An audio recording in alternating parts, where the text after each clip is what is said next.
Assalamualaikum warahmatullahi wabarakatuh. Perkenalkan, kami dari kelas 11 IPS 2, nama saya Febriani. Nama saya Afira Gita Maulidia. Nama saya Aditya Debasa Putra. Kami akan mewawancarai materi mengenai penyebaran Islam di Kota Pontianak.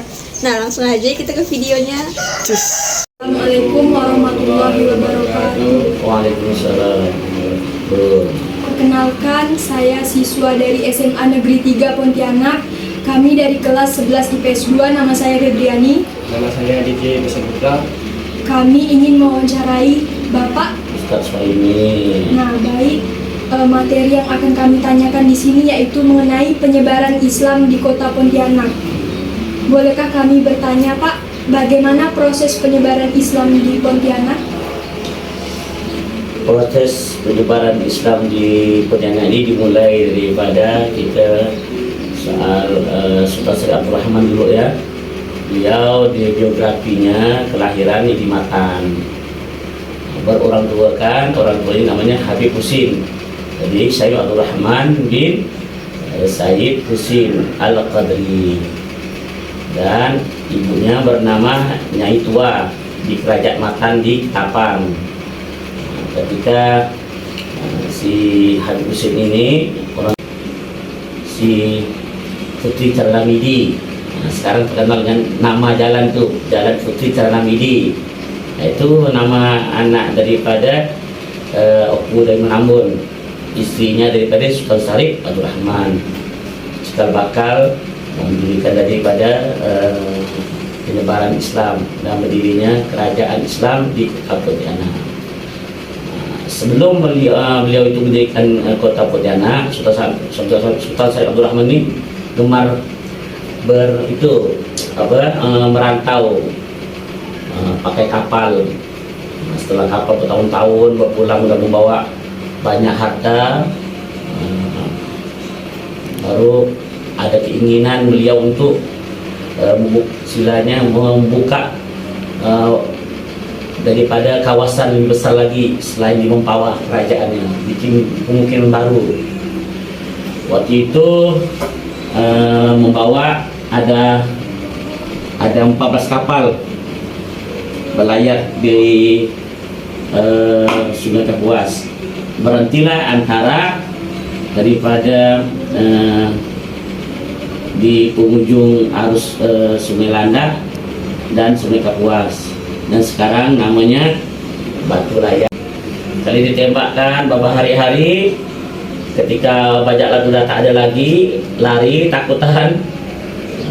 Pagi-paginya sekitar pagi-pagi lah, sekitar jam 8 gitu, si Sultan Surahman ini turunlah ke daratan di Batu Layar itu dan membawa daripada anak-anak ABK-nya, anak berkapalnya untuk menebas hutan di situ. Dulu hutan, sekarang sih kota dah, tak ada hutan lagi. Tebang selama 8 hari. 8 hari di situlah mulai berdirinya tempat tinggalnya pertama, singgah pertama. Setelah itu berjalanlah di Sungai Kapuas. Menambah kawasan lagi, kawasan yang lebih besar, kawasan. Lalu Sultan Syarif Abdul Rahman ini bertemu dengan penduduk asli di sekitar pinggiran Sungai Kapuas. Itu aslinya orang Dayak sama orang Melayu. Jadi penduduk asli yang di pinggiran Sungai Kapuas ini orang Dayak sama orang Melayu. Dua suku itu.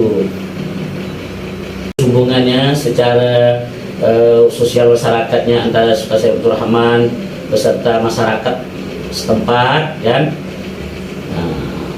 Itu beliau itu sering dikasih air karena dulu tuh susah airnya, untuk air jernih lah. Walaupun Sungai Kapuas tuh boleh diminum kalau dulu tuh, kalau sekarang sih tak boleh karena udah banyak pencemaran.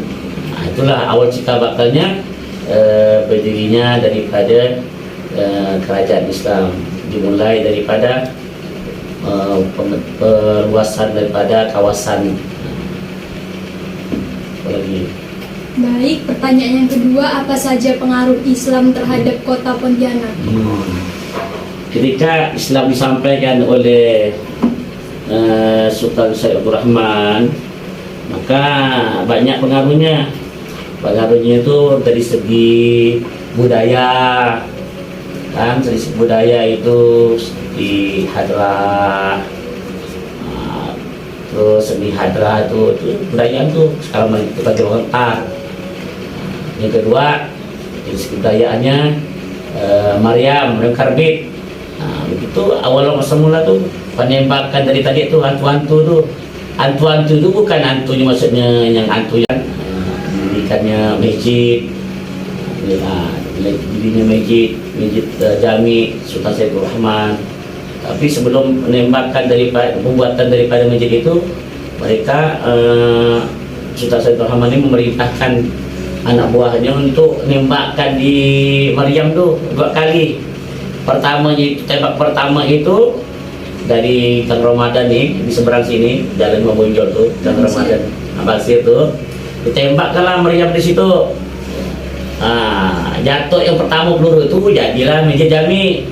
Tembakan yang pertama, tembakan kedua, itulah jadinya Keraton Kadriah. Tembakan kedua itu asal mulanya itu Islam udah mulai tersebar tuh. Jadi dari segi kebudayaan udah berkembang, ada Kerbit, ada apa lagi itu tar di hadrah itu bermula seperti itu. Karena orang-orang sini menyambutnya dengan senang gembira. Yang kedua dari pakaiannya, pakaian corak insang. Corak insang itu menggambarkan 3 etnis, Arab, Dayak, Melayu. Corak insang ada 3 warna itu kan. Ada warna, kalau warna kuning itu Melayu. Kalau warna hijau itu Arab. Walau merah itu Dayak. Ada 3 warna itu. Maka 3 warna mewakili, terwakili 3 warna, hijau, kuning, merah. Corak insang disebut dengan corak insang itu. Jadi pengaruhnya sangat banyak sekali dari segi kebudayaan, sosial masyarakatnya, silanya, bahasanya itu banyak menggunakan bahasa Melayu, budayanya itu. Demikian kira. Pertanyaan yang ketiga, suku apa saja yang mendiami Pontianak sebelum masuknya Islam? Suku yang pertama sekali itu tadi itu jelas suku aslinya, yaitu sebelum Sultan Syed Abdul Rahman masuk ada 2 suku yang lebih dominan pada saat itu, Dayak dan suku Melayu. Suku Dayak itu yang tinggal di pedalaman, artinya masuk di daerah kayak tengah hutan lah gitu, masuk dalam itu Dayak tuh banyak yang lebih dominan. Dan itu pun juga banyak masuk Islam. Yang kedua suku Melayu yang di daerah pinggiran Sungai Kapuas. Ada di Sungai Kapuas nih banyak orang Melayu. Jadi yang adiknya masuk ke dalam itu orang Dayak, yang abangnya tak mau masuk dalam karena dia tak suka di hutan. Dia sungguh suka jadi melaut, jadi pelaut, nelayan, lari ke sungai. Jadi 2 suku saja yang hidup menjadi penduduk aslinya, itu suku Dayak dan Melayu. Pertanyaan yang keempat, bagaimana hubungan penduduk asli Pontianak dengan Sultan Abdul Rahman? Hubungannya sangat baik sekali, tidak pernah berperang. Ya, karena Sultan Syed Abdul Rahman ini orangnya lebih fair, suka membantu juga, karena dari sering pedagang itu kadang-kadang sering bagi-bagi makanan, sering sedekah. Itu yang mungkin barangkali membuat penduduk pribumi ini jadi simpati untuk memasuki Islam, sehingga hubungannya sampai sekarang alhamdulillah belum pernah terjadi peperangan Melayu dengan Dayak, belum pernah.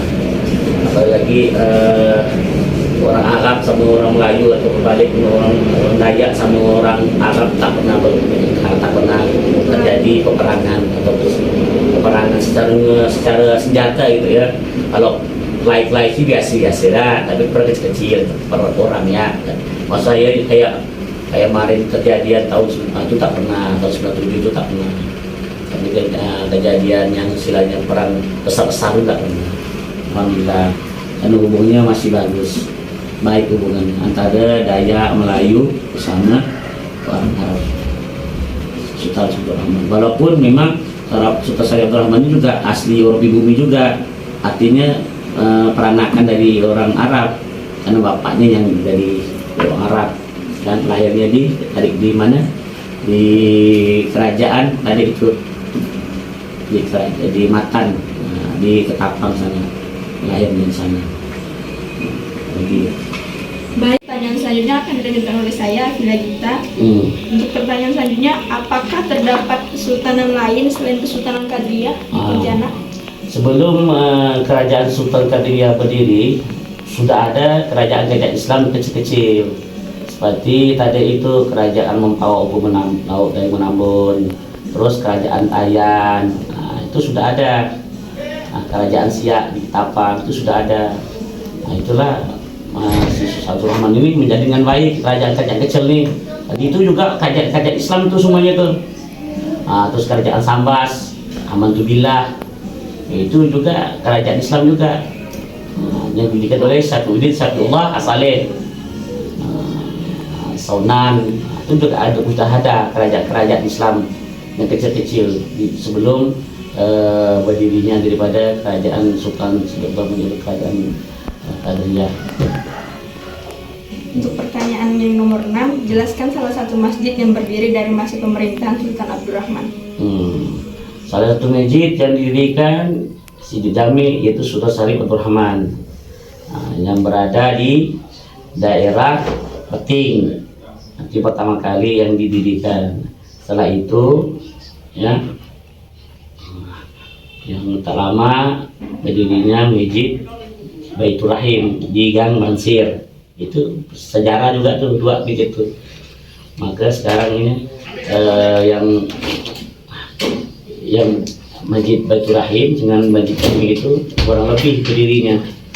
Jadi ada yang mengatakan bahwa Masjid Baitur Rahim ini lebih tua daripada Masjid Jami malahan. Cuman kurang diekspos tahun berapa diberdirinya. Itu. Pertanyaan nomor 7, adakah kebudayaan yang timbul dari berdirinya Kesultanan Qadiriyah di Pontianak?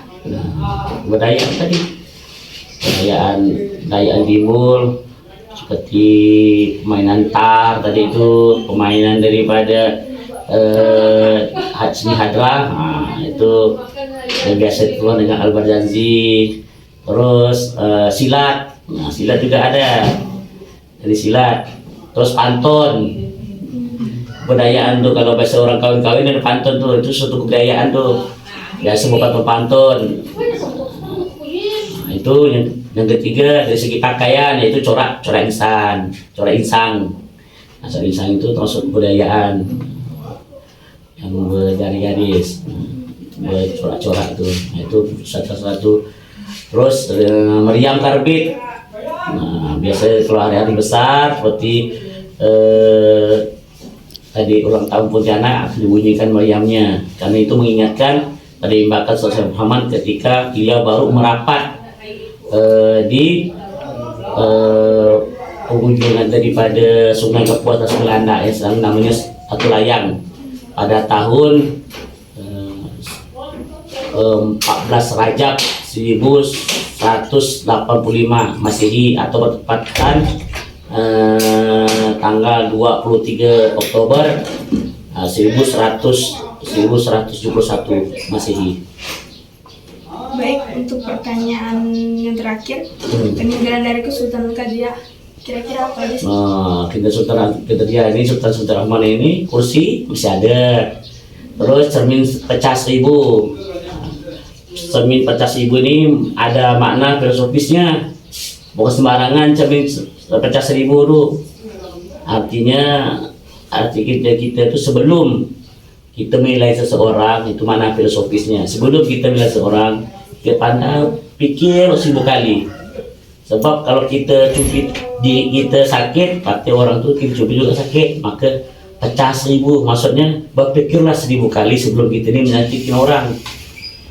Itulah makna daripada cermin pecah 1000. Kalau kita masuk tu berada di sebelah kanan daripada keraton Kadriah itu. Terus meriam kecil di depan keraton tu. Itu ada meriam kecil tu. Dulu katanya bisa beranak, tapi itu wallahu sawab, benar atau tidak. Itu tapi yang jelas itu termasuk peninggalannya meriam kecil tu depannya tu. Jadi kerajaan, kursi raja ada, terus itu apa, mangkok-mangkok, gelas-gelas terbuat dari tembaga itu masih ada lah. Selanjutnya itu yang saya tahu. Yang lainnya mungkin masih banyak lagi. Ada tanya lagi? Oh, udah. Itulah mungkin ada bisa sekarang. Karena sejarah ini tidak bisa kita mau nambah kan, nggak berani.